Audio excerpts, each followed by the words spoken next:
야망을 잃고 자리만 보존하는 정당이 됐다. 그리고 그 핵심에 TK 기득권이 또아리 들고 있다. 언제까지 TK 자민련은 가능할 것 같아요? 저는 내년 지방선거에도 흔들릴 가능성이 매우 높다고 보고, 이대로 간다면 PK는 아마 괴멸적인 타격을 입을 겁니다. 수도권은 뭐 말할 것도 없고요. TK마저도 흔들릴 가능성이 높아요. 그런데도 내 배지만 있으면은 상관없다라는 사람들이 당의 주류가 되고 당의 지도부가 되고 당의 기득권을 차지하고 있다면, 그런 정당을 국민들이 왜 지지를 해야 됩니까?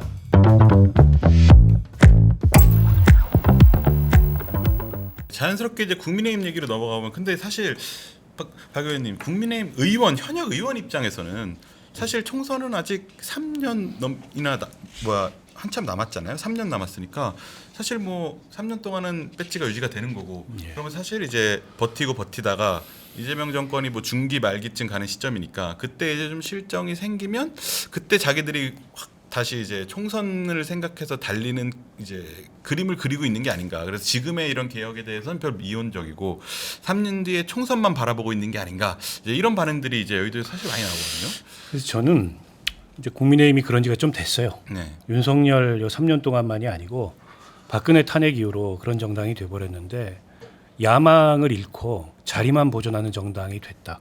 그리고 그 핵심에 TK 기득권이 또아리 들고 있다. 그래서 뭐 TK 자민련, 추풍령 밑에 이 정당이라고 얘기를 하잖아요. 근데 그게 완전히 체질이 되고 이 본질이 돼버렸습니다.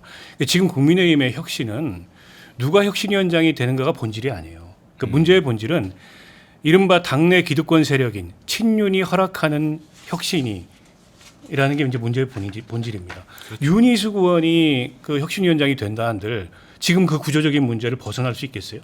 이 구조적인 문제를 벗어나지 못하면 어떤 혁신도 안 되는 거거든요. 그러니까 안철수 위원장도 이제 그 점을 느꼈기 때문에 시작하기도 전에 스스로 어쨌든 사퇴하고, 오히려 본인이 당대표에 출마해가지고 다른 방식으로 당 혁신을 추진하겠다 이렇게 나온 거라고 보고, 안철수 위원장의 처신에도 약간의 미숙함이 있었던 건 맞아요. 그럴 거면 애초에 시작할 때 전권을 요구를 하든가, 어느 선까지 혁신을 할 수 있도록 서로 합의를 하든가, 그게 아니라면 차라리 하다가 중간에 좀 크게 폭로를 하고 그만두든가, 이도저도 아니니까 좀 오히려 다른 욕심이 있어서 그러는 거 아니야, 이런 이제 이 반론에 안철수 위원장이 부딪히는데, 저는 문제의 본질은 당내 기득권이라고 봅니다. 그걸 청산하지 못하고 야망이 없는 정당으로 그냥 주저하는 순간에 TK 자민련은 한동안 유지할 거예요. 근데 보세요, 역사적으로 자민련이 안 남아 있잖아요.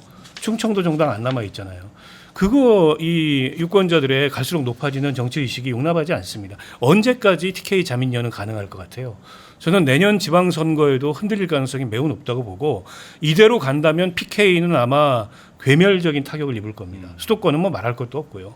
그리고 TK마저도 흔들릴 가능성이 높아요. 그런데도 내 배지만 있으면은 뭐 상관없다.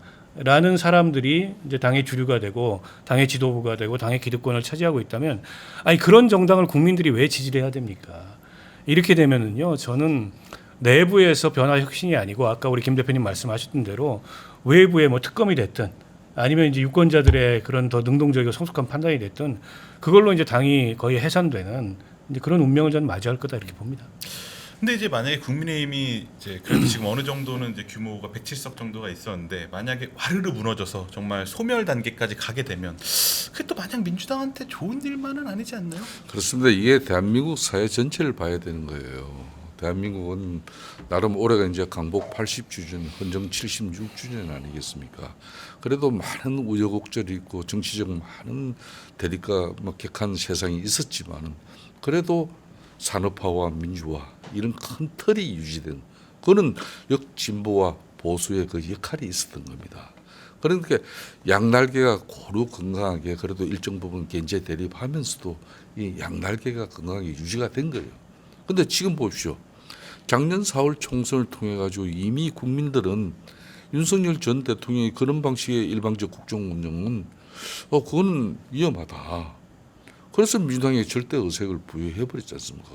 그럼 그때부터라도 변화돼 가지고 국정 운영 기조를 틀면서 여의도 정치 협치를 통해 가지고 국정을 이끌어 나가는 그런 합리적 사고를 가지고 정부를 운영했다면은 작년 12.3 비상경영 같은 그런 오판은 안 하게 되죠. 근데 이 지금 이제 국민의힘 집권 세력들도 그런 윤석열 전 대통령이 뭐 이런 현실 인식을 그걸 바로 잡아주고 국민들의 쓴소리를 가감없이 전달하는 그런 집권 세력의 면모를 가지고 정당을 운영하기보다는 그냥 윤석열 전 대통령의 입맛에 맞는 그런 정당으로 체질화돼 버렸어요. 그러다 보니까 그 체질화된 세력들이 여전히 그냥 윤석열 쳐다보고 있고 지금 현재 새로운 리더십이 없으니까 갈팡질팡하면서 여전히 이런 거거든요. 저는 그런 측면에서 이번 전대 올 전대 뭐 지금 현재 아마 논의가 8월 중순쯤 원래 맞습니다. 진행될 계획이 좀 이게 또 늦어질 것 같아요. 음. 이런 게 다 엄청난 혼란입니다.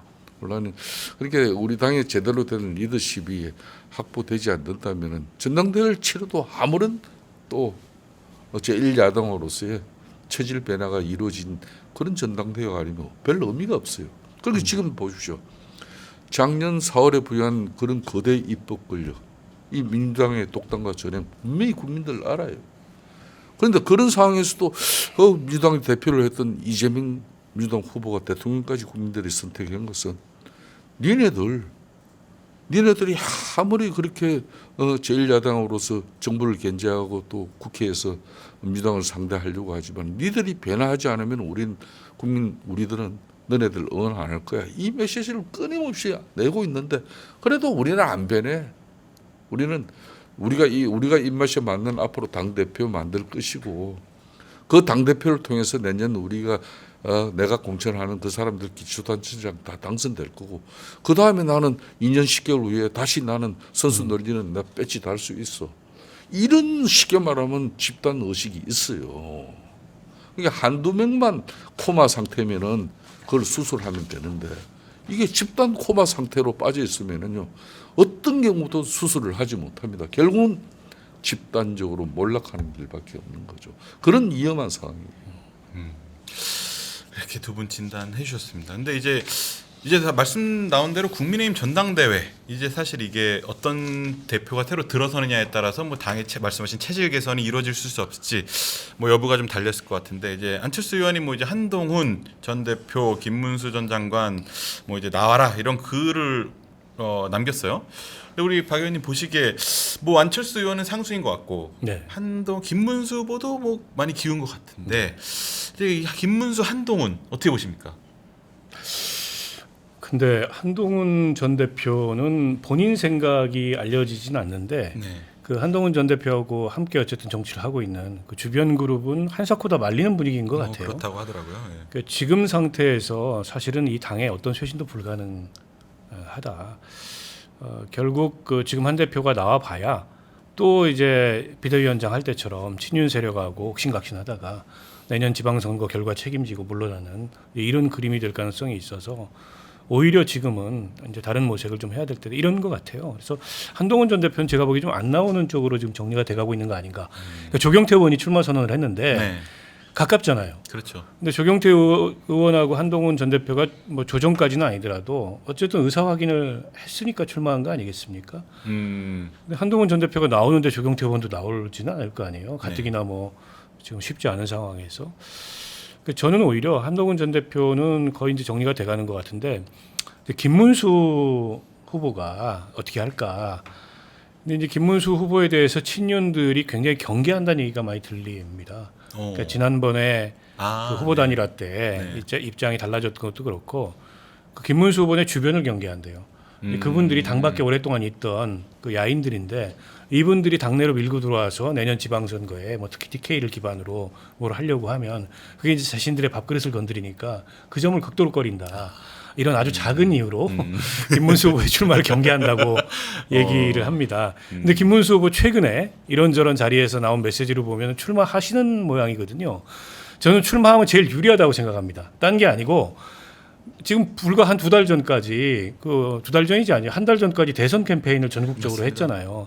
그러니까 당원들한테 노출이 가장 많이 돼 있고 인지도 면에서 가장 높기 때문에 출마하면 가장 유력할 거다. 제가 좀 다소 안타까운 거는 안철수 후보가 대선 때 포지션 관리를 잘했거든요.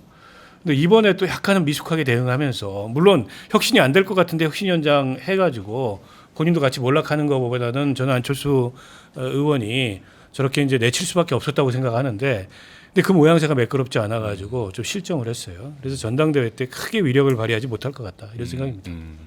네, 마지막으로 짧게 이제 김 대표님 어떻게 보시는지. 아직 시간 더 남았어요.